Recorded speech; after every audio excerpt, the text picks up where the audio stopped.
how you can fix WhatsApp not installing from App Store on your iPhone.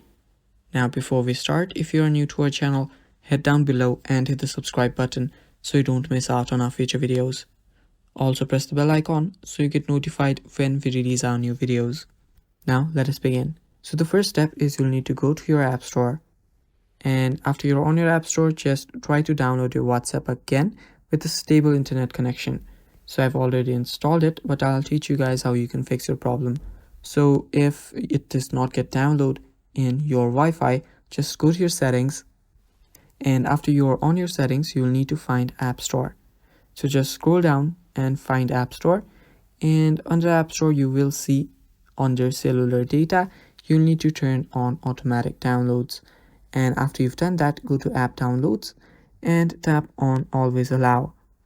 Now after doing both of those, you will need to force restart your iPhone. Now to do that, you will need to long press on your volume up button and quickly release it, and do the same for your volume down button.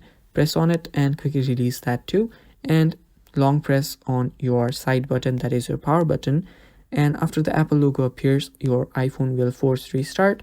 And after doing that, you will need to try downloading your WhatsApp again, and after doing that, your WhatsApp will get downloaded. And that is all for the video too. Thank you for watching, guys. That is all. Stay tuned for more, and bye bye. Take care.